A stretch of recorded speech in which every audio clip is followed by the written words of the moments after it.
Welcome to part 6 of Introduction to 3D Studio Max, building the death scene, and in this tutorial we're going to model out an old world globe. I'm going to work backwards. I'm going to start with finding the texture, so I'm going to type in free world map texture. And this site right here has a great texture. It's very large. And I selected this one right here, the full scale one, which again this is insanely large and it's a great image. And I went to extra data and clicked on this large bump one as well, this one right here. Okay, so I'm going to go ahead and minimize that and go to my folder, and you can see here both images are here. So let's go ahead and put them in Photoshop. So I'm going to drag and drop the first one. Okay, so I'm going to go with this old sepia tone look, and so I'm going to duplicate my background image here, call it world map. Now if you don't see your layers panel, sorry, you go Windows Layers, okay, just in case you don't see it. So I have my old world map, or world map here I should say, and I'm going to go Image, Adjust, Black and White. And I'm going to click Tint, and I'm going to shift the tint into an orange, maybe dial up, just like that. I'm going to click OK. Now I'm going to go Alt-L on the keyboard, which is, oh sorry, it's Control-L on the keyboard, which is levels, or you can go Image, Adjust, Levels. Okay, I'm going to bring up the black to tone it down. Yeah, just the black. And I'm going to shift the gray a little bit, probably about there, and I'm going to pull the white down a little bit. Okay, because it's old, it's been used for a while, so it's not so vibrant. I'm going to click OK. Okay, and now I want to create the grid lines that you're seeing on these maps. Okay, so I'm going to go ahead and first I'm going to go View, Show, Grid, and I'm going to go Edit, Preferences, and we're going to go down to Guides and Grid Slices. And I'm going to set the guide to every, let's say 5, see what that looks like. Maybe go 6. Yeah, that's better. And I don't want any subdivisions, so I'm going to set that to 0. So I'm going to click OK. Oh, I guess it has to be 1. Ooh, why did that? Let me go back to subdivisions of 4. Okay. Let me set the subdivisions to 1 and set this back to 2. Okay, that's better. So every 2 inches, that's going to create a grid. I'm going to click OK. So now I'm going to go over to my pen tool here, and I'm going to create a new layer. I'm going to make sure my pen tool is set to shape, not path, but shape. I'm going to set the fill to no fill and the stroke to a black stroke. Okay, and I'm going to click, let me hide the layers panel for right now. Click, and then Shift, holding down Shift and clicking again draws a straight line. I'll probably set this to, let's say, 5 for thickness. And now we can zoom in. All right. So I'm going to use my arrow keys on the keyboard to position this just on top of the line.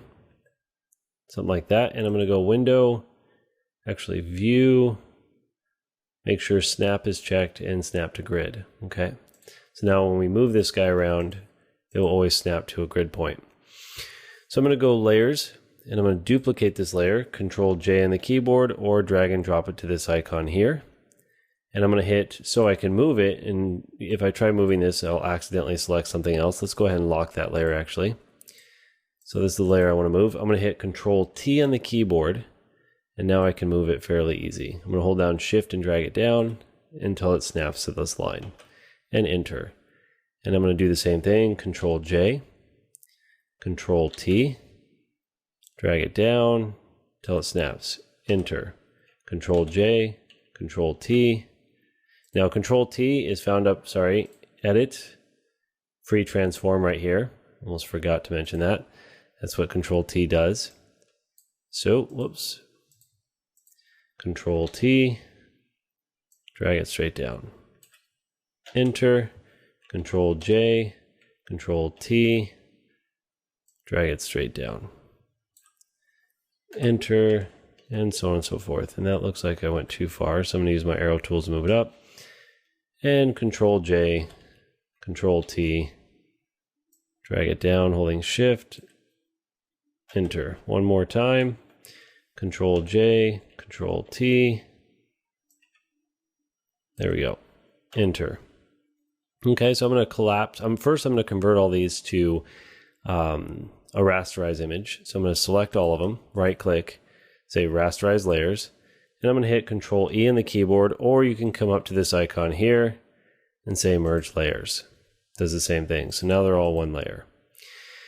And I can actually duplicate this layer and hit Control T on the keyboard to free transform. I'm going to rotate it 90 degrees, and hit Enter. I'm going to move this guy over. Now again, easy way to move it, Control T for free transform, and move and position it. Just like that. Now I can duplicate this, Control J, excuse me, Control T. I'm going to move it all the way over to here. And I'm going to hit Enter. I'm going to hit Control J, Control T, and drag this over.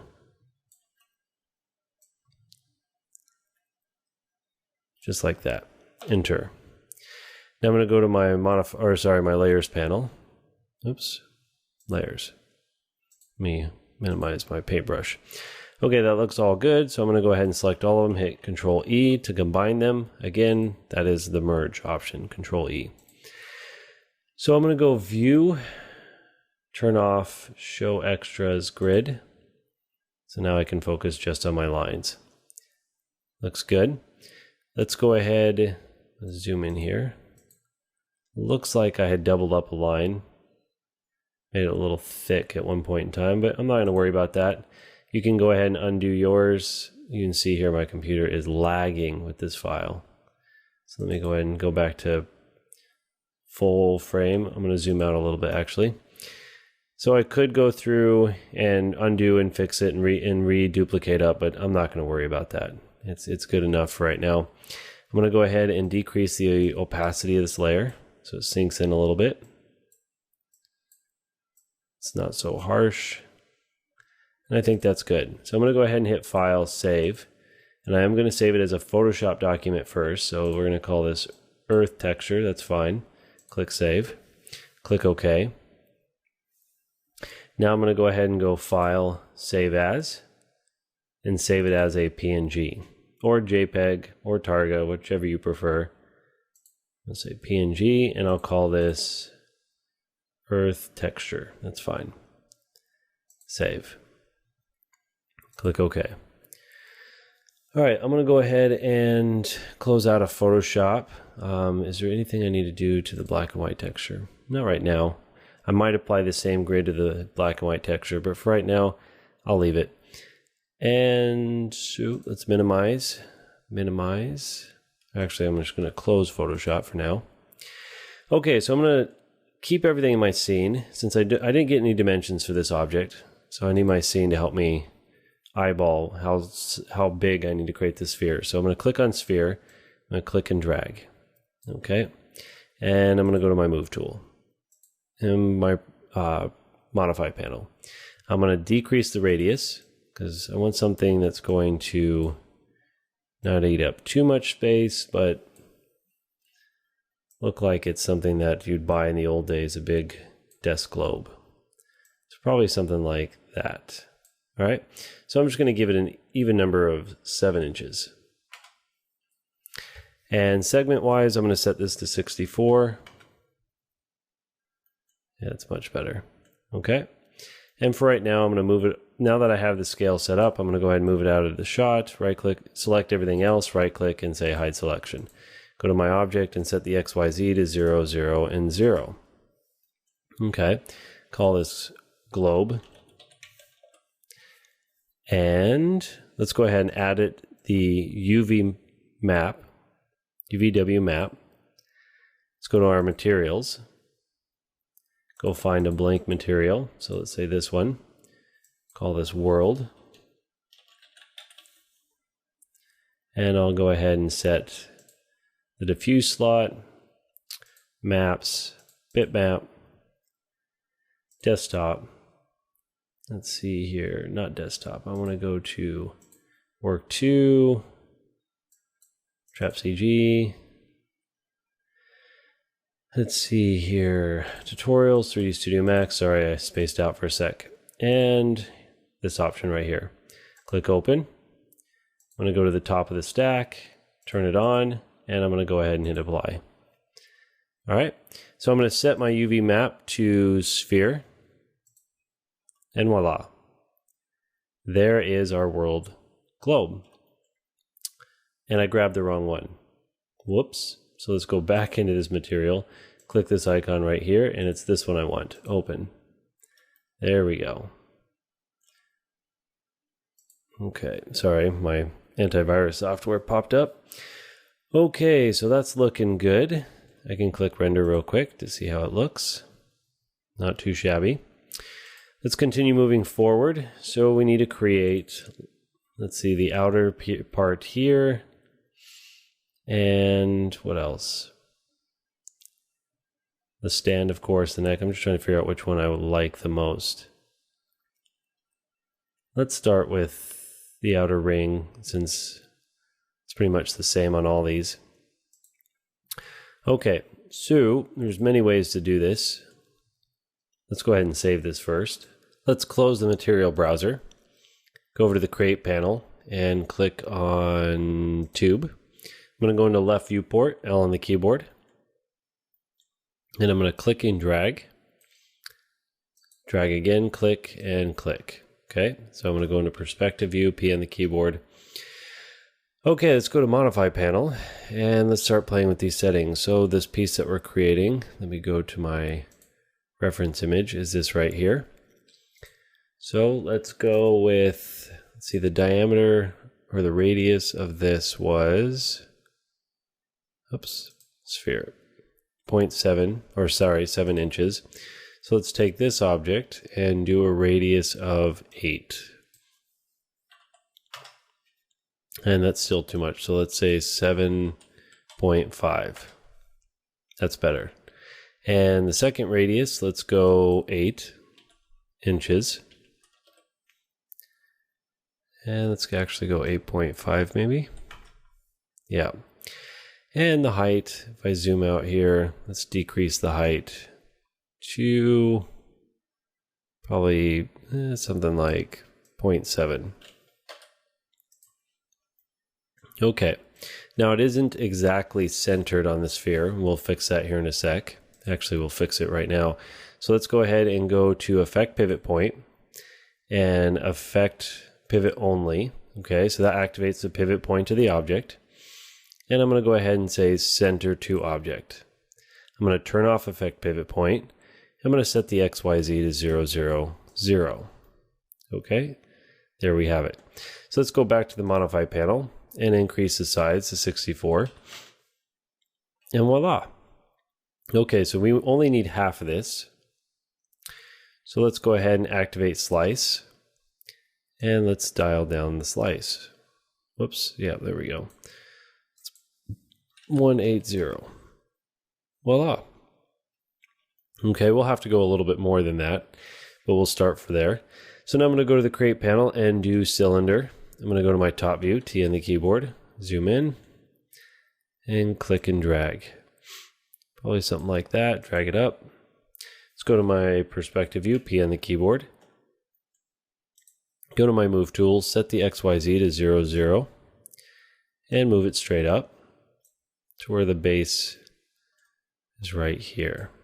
Okay, so let's go ahead and go to the Modify panel and increase, I'm going to set the height segments to 1, and the radius, I think the radius should be 0.3.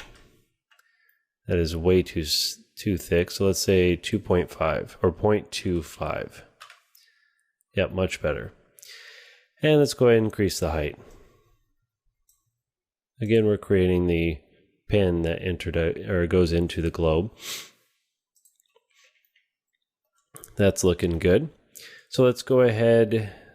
The radius is set. All right. Let's go to the Modify panel. I'm going to actually name this. Let's say pin That's a globe pin. Underscore pin 1. Okay. And might as well just hold down Shift to make a copy. Make sure it's set to instance. And this just needs to be called 2. I'm going to rotate it 180 degrees. Again, my rotate snap is on, by the way. And move it straight down. So something like that. That'll work for now. So I have both objects in place. I can go back to the original. Let's go to the Modify panel and go Edit Poly. Go to Edge Mode, and let's just give this some detail. So I'm going to hit F4 on the keyboard to go into wireframe. There we go. Drag, select over the edges. And why didn't that work? Let me make sure this is not doing something funny. There we go. I just had to click on this a couple times. Okay, so I have this selected. I'm going to go, I drag through the center. I'm going to go connect. Let's minimize this tab. Connect twice. Yeah. Let me go ahead and drag it down. Let's say this one to about there. Check mark. I'm going to hold down Alt to deselect the bottom ring and drag this one straight down. Let's say to about there. Something like that. Okay, I'm going to go into vertex mode and I'm going to go, let's say Alt W. Oops. Okay, so in my side view, I'm going to drag select over these vertices and scale them up. So I just want to scale them on the X and Y. Probably something like that. That looks good. Let me see what it did on the bottom. Perfect. Okay, so we have the base piece set. Let's go ahead and add some more detail. Detail in this. Drag, select, connect. You can design this any way you want. I'm going to set this to 1 and hit the check mark. You don't have to follow me precisely. I'm just kind of eyeballing it and seeing what I want to do. Drag, select these edges, go connect, and this time I'll do it twice, spread them apart, click the check mark, scale them down.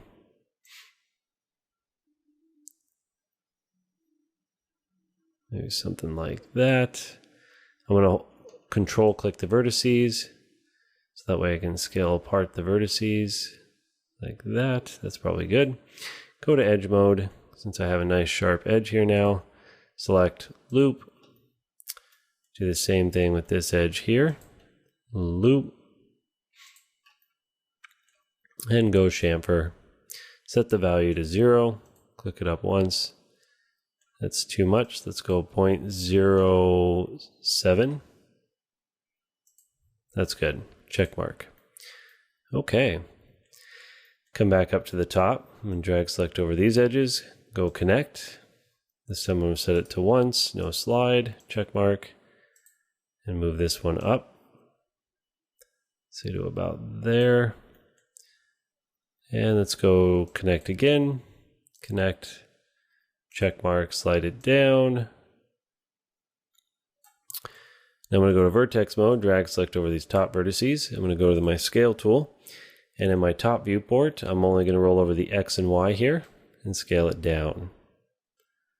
Let's say to about there. I'm actually going to grab all these vertices real quick, scale them, move them up just a bit. And I think that works. This is probably a little high. We can bring it down. Okay. So that's something different. Let's move it down just a bit. Okay, let's go ahead and correct this thing right here. So I'm going to go to my move tool. I'm going to turn off rotate snap and let's rotate it to where this box is almost centered on that guy. That looks good. So let's go ahead and go down to the base.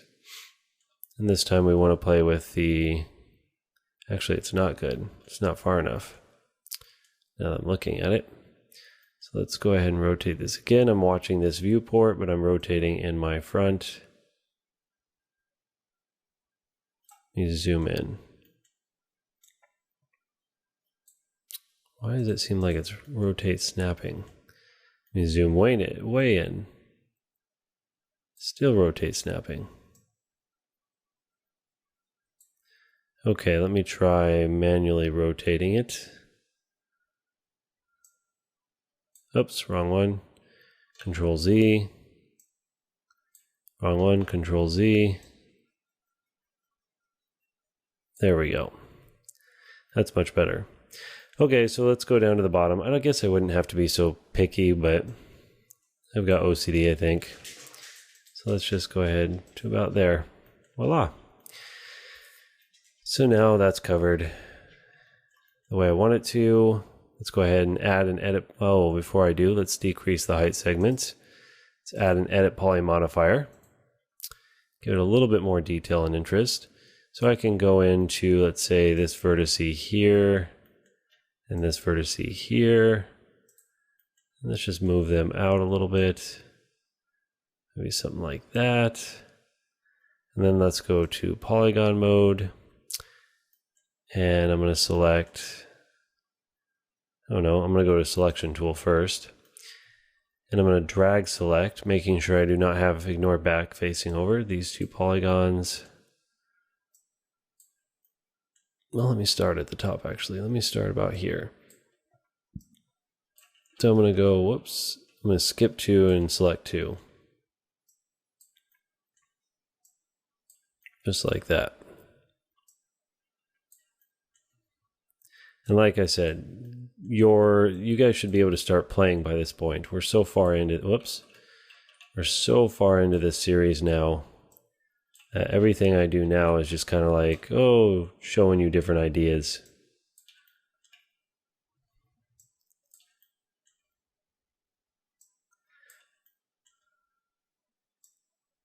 There we go.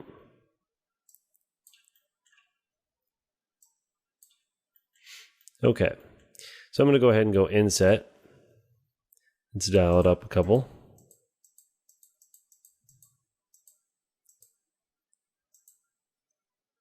That looks good. Check mark. Yeah, I like that. So I'm going to go ahead and hit delete on the keyboard. And I'm going to go to my edge mode, drag select over all the edges on both sides, and I'm going to say bridge. And it created a bridge in between both sides. Okay. In fact, actually, I'm going to undo that real quick. Undo, delete. Let's go back to Polygon mode.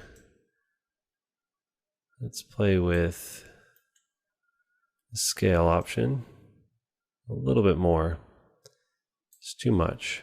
In fact, actually, I'm going to go scale via local. That's not helping. Let me try the other scale mode. Nah, that's not really helping. Yep, I'm going to leave as is. So I'm going to go ahead and hit delete. And repeat the process. Drag select over the whole thing. Bridge. And there we have it. Okay, that's a little more interesting. All right, so let's go ahead and create the stand now. So this piece down here, I'm not going to worry about rotating the globe quite yet. So I'm going to go to create panel. I'm going to do a cylinder again. Click and drag a cylinder. Drag it straight down. And it will start somewhere around probably about here. So the radius, let's dial the radius up. Let's see what kind of design, maybe something like this. So I'll start with the platform first. So let's get a real big radius. Probably something like that. Let me move it straight down. Give it some height. Maybe something like, yeah, something like that. Okay, so let's even these numbers out. 0.4. inches by 0.3. Oops, sorry, not 0.3, just 3. And let's go 64 on the rotation segments and 0 for the height. Let's go ahead and add an editable poly. Whoops, that's an editable mesh, not poly. Go to Polygon mode, select, let's do inset. Let's bring it up way too much. Something like that. Scale it up. Or not scale it up, I'm just going to move it up. And do extrude.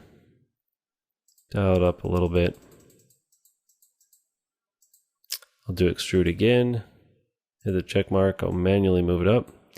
And I'll use scale tool. Scale it down. Let's go a little bit less. To about there. And let's do inset. Set it to 0. Dial it up a little bit. Check mark, extrude. Dial it up. Check mark. Scale. I don't know, I'm just guessing. I never really thought to step back and look at what it would look like. Let's go extrude. A little too much this time. Whoops. Check mark. Let me just go to move tool, W in the keyboard. Bring it up a little bit. Inset. Check mark. I'm going to scale it down a little bit. Let's go there. Extrude. Actually, let me raise it. Then go extrude. Check mark. Move it. That's probably good. So I'm just going to move this straight up. So these have real thin necks. Sort of. Let me go raise it in a way that's out here. Let's go scale. Something like that. And go extrude. Check mark. Move it up to about here. Okay. And then I'll play with the top here in a bit. Let me go ahead and add some extra segments in here. Connect, check mark. I'm going to go to my scale tool, roll over the center, scale it down. Connect, check mark, scale it down. Connect, check mark. Okay, so that should give it a nice smooth scale. Up position. I am going to come in here and soften out this edge. So loop, chamfer, way too much. Just dial it up. Check mark. Same thing with this edge. Loop. Sorry, my dog is starting to flip out in the background. Loop, chamfer. That's good. Check mark. And last but not least, this one as well. Loop. Chamfer. Check mark. Okay. So before I finish modeling it out, I'm going to call it globe stand. There we go. And let's go ahead and drag select over these. I'm actually going to, what do I want to do with them? I think I'm fine with leaving them as is. Actually, no, I'm not. Let's see what happens when I just rotate this. Yeah, it's not quite centered. So let me create an object that I could rotate them off of. In fact, actually, this is going to be the easiest way. Select this object, and select the pin object on the base. And you're going to use this tool here. It's called Select and Link. We haven't used this yet. What this does is it links these objects to this one without really grouping them. And so I'm going to click on the original object, and you can see I get 3 lines because I have 3 objects selected. I'm going to select the globe. So now when I select the globe and move it, all 3 objects stay with it. Okay? So that's a very useful tool, and I think there's a way to visually see right here, systematic view. And in here we can actually systematically see things that are linked. I don't know what this was all about. Oh, these are grouped. That's a group icon. Those objects are grouped. This one's linked. Okay. So they're independent still. I can move them on their own, but they will always follow the sphere. So let's go ahead and rotate the sphere.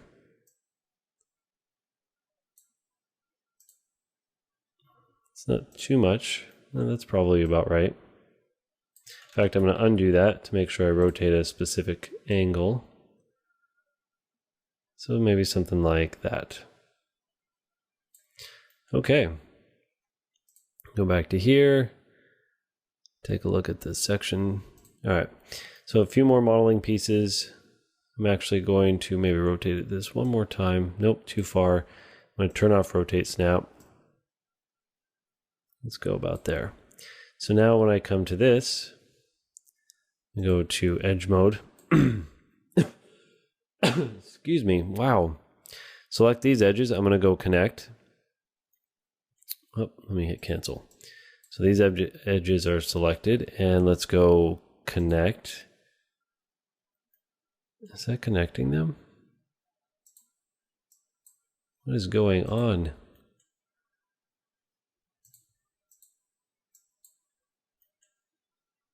Connect. There we go. Check mark. That was doing something weird. So I'm going to move this up to, let's say, about there. I'm actually going to grab these vertices and move them down a little bit. Say about there. And I'll go to polygon mode. Select the top polygon, go actually scale first. Scale this out to be wider. Let's say about there. And go extrude. Go ahead and hit the check mark and move it up. That way it looks like it's pinned into this piece. Just like that. And of course, we can add a chamfer. I'm going to go to in selection, so that way I can select just the top edges here and do a little bit of chamfer, check mark. All right, we're good. I could go and do the same thing, a chamfer on this guy, almost forgot. So I can chamfer those edges first of all. So chamfer, dial it way down, just up a little bit, check mark, and then same thing with these outer edges. Loop. Okay, those are going to be much more difficult to go through and select. All right, I'm not going to waste your time, but basically you go through and select all those edges and chamfer them. Okay, so we have the globe in position. We can now actually link, if we want to, the globe. I'm going to link this to the stand. So that way, anytime I move the stand, the globe will move. And everything else will follow. So that's a basics into linking. And we're doing really good right now. So let's go ahead and apply a material. Call this stand. Of course, there are so many different options for color. You could use wood, you can use metal. So it's just really what you're after. I'm going to go ahead and let's play with a metal. Let's see, metal layer. And I'm going to drag and drop this onto the stand. And I'm going to bring up the reflection, or sorry, the specular level. Play with it into more of a copper. I can actually always go to Google and type in copper color.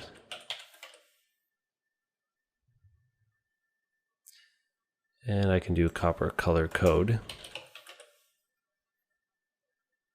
And you're going to get lots of options for copper color code.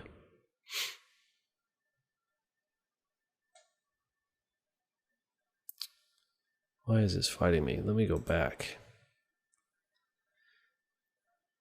Let's go to Wikipedia.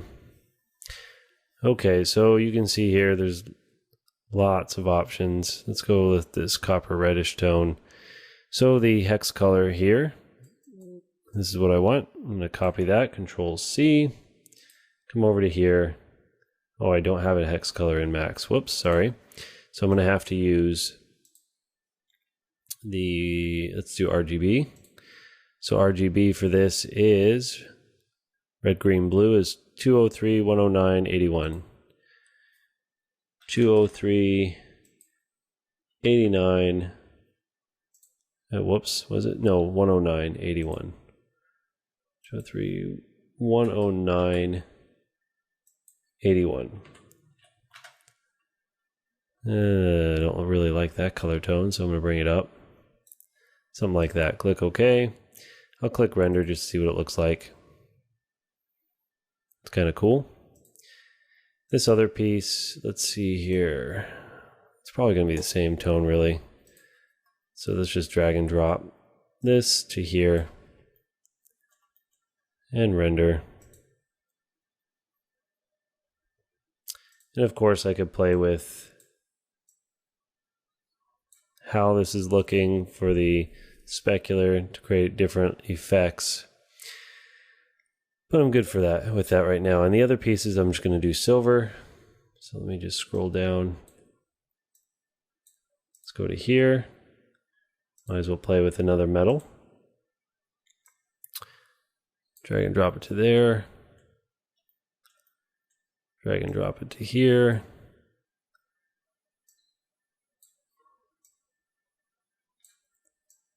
Really push this up. Okay. All right, so that's all done. Let me go ahead and close out my material editor. I'm going to right click and say unhide all. And let me go to selecting, make sure I have this stand selected. My side viewport here. In fact, actually, let's do my front viewport. And let's move this over here. Just like that. And now I can zoom out of my perspective view. Let me go Alt W and rotate this in place. Okay. Now there's one more thing I want to play with, and that's a bump texture. Let me rotate this guy around. Before I do, though, I'm actually going to break the link connection so I don't rotate these other pieces. So I'm going to go ahead and say unlink selected. Let me drag select over all these pieces actually. Unlink selected. Click on my globe. I'm going to switch it to local. And let me rotate. It's still linked. Why is it still linked? Select everything. Let me turn off this. That would help. Break link. Okay, so now I can grab the globe, make sure I set the rotation to local. Oops, and rotate this around. So let's say something like that. And I'm going to go back to my material option. In fact, let me show you. I'm going to hit F4 to deactivate wireframe, and I'm going to click render for right now. And you can see here this globe looks fairly flat. So I'm going to go ahead and hit cancel. Let me zoom in actually a little bit more. Let's give it some bump, some texture. And these guidelines are probably too big, so I would go back into Photoshop and clean these up, make them smaller for the polar coordinates. But let's go ahead and jump into maps. Let me show you how to add a bump map. So right here under bump, let's select, first of all, let's select the world map. Okay, now let's go to maps, and right here where it says bump, we're going to click on none. We're going to go bitmap, and we're going to go find that file. So it's work 2, trap CG, tutorials, 3D texture, bump. Click open. Now I'm going to hit the up arrow on the stack. If I dial this up, let's say 60, and I click render, you can see here it gives it a lot of texture. So I can actually add the black and white lines to my bump map, black lines. They weren't black and white, but they were black lines, and that will add some texture to those lines. Make it even look more impressive. So just to show you, look at this area here. Let me turn off bump and click render. Now look at it. So it just gives a little bit more realism to that shot. And close. I'm actually going to take the pins. Are these the pins? Yep. Globe pins, and I'm going to switch them to more of a black. dark gray. Yeah. Okay, so there we have it. We have a globe now, and I can actually drag select all over these top pieces again, link them to the stand again, because I broke the connection before, so I can move the globe independently. And now I can grab the stand, maybe rotate this, so I can play with how it's sitting in this corner. And the globe right now will actually rotate independently because everything is linked to the stand. So pretty cool. So I think that pretty much covers this tutorial. I might go through and do a couple more things like some papers on the desk in the next tutorial, and we'll probably texture the screen. But I think we're going to finally get into lighting and rendering this out. Actually, we need to create the walls and the floor. So actually in the next tutorial, we're going to create the walls, the floor, maybe some papers on the desk, because all that's going to be easy. And then we'll start lighting this. So join me for part 7.